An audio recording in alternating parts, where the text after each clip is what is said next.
एक तरफ पूरी दुनिया की बड़ी बड़ी अर्थव्यवस्थाएं परेशान हैं, चिंता में डूबी हैं, और दूसरी तरफ है भारत जो रफ्तार पकड़ रहा है। ये हो कैसे रहा है? यही तो है भारत का आर्थिक विरोधाभास, और आज हम इसी दिलचस्प पहेली को समझने की कोशिश करेंगे। तो सबसे पहले जरा इस नंबर पर गौर कीजिए। 8.2%। जी हाँ, 8.2%। ये कोई छोटा मोटा आंकड़ा नहीं है। ये है भारत की हालिया जीडीपी ग्रोथ रेट। और सच कहूं तो पूरी दुनिया इस नंबर को देखकर हैरान है। अच्छा, अब एक और नंबर देखते हैं, सिर्फ 0.71%। पता है ये क्या है? ये है भारत की महंगाई दर, मतलब लगभग जीरो। तो सोचिए, एक तरफ ग्रोथ आसमान छू रही है और दूसरी तरफ महंगाई जमीन पर है। ये कैसे हो सकता है? यही वो पहेली है, वो विरोधाभास है जिसे समझना बहुत जरूरी है।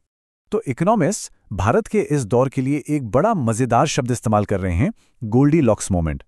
इसका मतलब होता है एक ऐसी परफेक्ट सिचुएशन जहां ना कुछ ज्यादा है ना कुछ कम। मतलब ग्रोथ भी जबरदस्त है और महंगाई भी पूरी तरह कंट्रोल में है। सब कुछ बिल्कुल ठीक ठाक। तो चलिए पहले भारत की इसी शानदार कहानी को थोड़ा और समझते हैं। ये जो 8% की ग्रोथ हमने देखी, ये वाकई किसी चमत्कार से कम नहीं थी। जितने भी एक्सपर्ट्स थे, उन सब के अनुमान धरे के धरे रह गए। और सबसे दिलचस्प बात जानते हैं क्या है? ये ग्रोथ किसी बाहरी मदद से नहीं आई, बल्कि ये भारत की अपनी अंदरूनी ताकत का नतीजा थी। हमारे देश के अंदर जो मजबूत डिमांड है, वही इस तूफानी रफ्तार के पीछे की असली वजह है। अब बात महंगाई की। इतनी तेजी से महंगाई का नीचे आना सच में हैरान करने वाला था। रिजर्व बैंक का जो टारगेट होता है, ये तो उससे भी कहीं नीचे चली गई थी। इसका मतलब सीधा और साफ था, बाजार में कीमतें स्थिर थीं और आम आदमी को इससे बड़ी राहत मिल रही थी। और जब इकॉनमी अच्छी चल रही हो, तो इसका असर नौकरियों पर भी तो दिखता ही है। बिल्कुल वैसा ही हुआ। बेरोजगारी दर एक नए लो पर पहुंच गई। तो मतलब ये है कि ये जो ग्रोथ थी, ये सिर्फ कागजों पर या आंकड़ों में नहीं थी। इसका असर जमीन पर, लोगों की जिंदगी पर भी पड़ रहा था।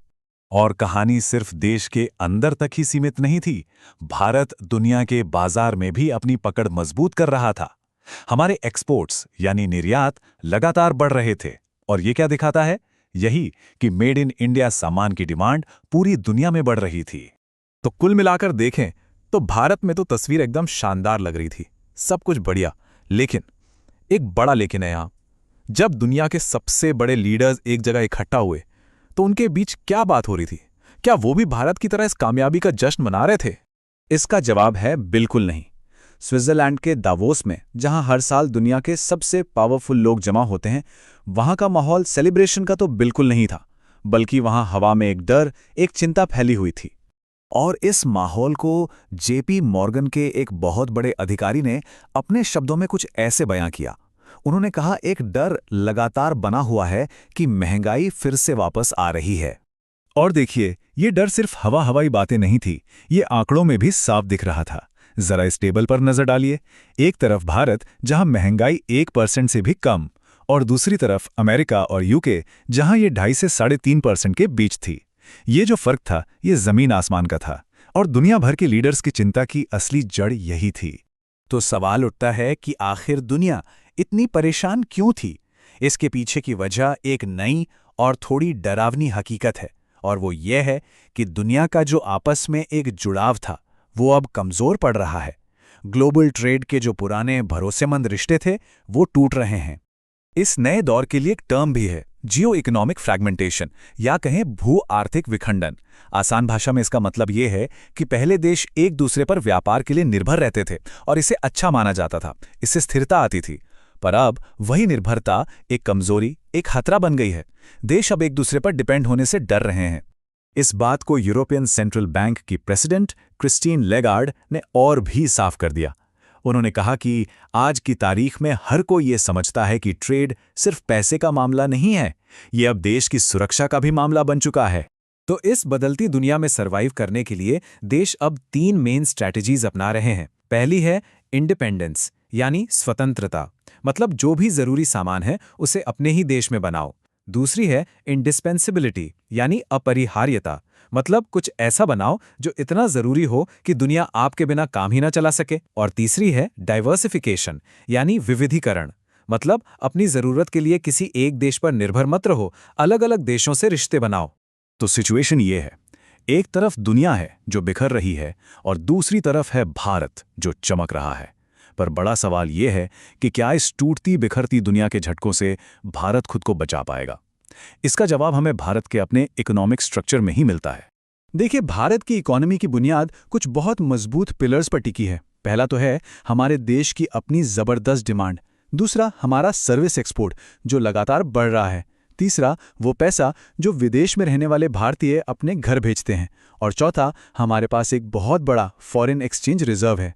ये सारी चीज़ें मिलकर भारत के लिए एक सेफ्टी नेट, एक सुरक्षा कवच की तरह काम करती हैं। और ये ताकत सिर्फ बातों में नहीं, आंकड़ों में भी साफ झलकती है। एक तरफ देखिए, भारत का टोटल एक्सपोर्ट एक रिकॉर्ड लेवल पर है, तो वहीं दूसरी तरफ देश के अंदर भी इकोनॉमिक एक्टिविटी तेज है। बैंक ज्यादा लोन दे रहे हैं। मतलब साफ है, इकोनॉमी का इंजन बाहर से और अंदर से दोनों तरफ से पावर ले रहा है। तो अब पूरी पिक्चर एकदम क्लियर हो जाती है। जहां पूरी दुनिया सप्लाई चेन टूटने के डर से परेशान है, वहीं भारत अपनी अंदरूनी ताकत की वजह से काफी हद तक सुरक्षित है। कह सकते हैं कि आज के माहौल में भारत का ये इकोनॉमिक स्ट्रक्चर ही उसका सबसे बड़ा हथियार है। तो ऐसे में सवाल ये उठता है कि क्या भारत की ये जो सक्सेस स्टोरी है वो बाकी दुनिया के लिए एक नया रास्ता हो सकती है? क्या भारत ने इस नई मुश्किल दुनिया में आगे बढ़ने का कोई नया फॉर्मूला ढूंढ निकाला है? जरा इन नंबर्स को देखिए।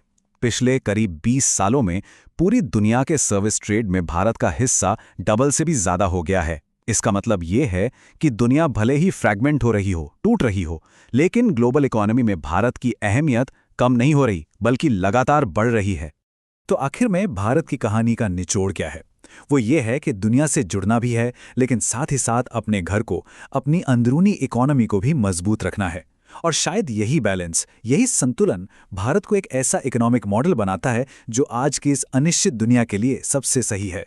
तो अंत में एक सवाल के साथ इस चर्चा को छोड़ते हैं।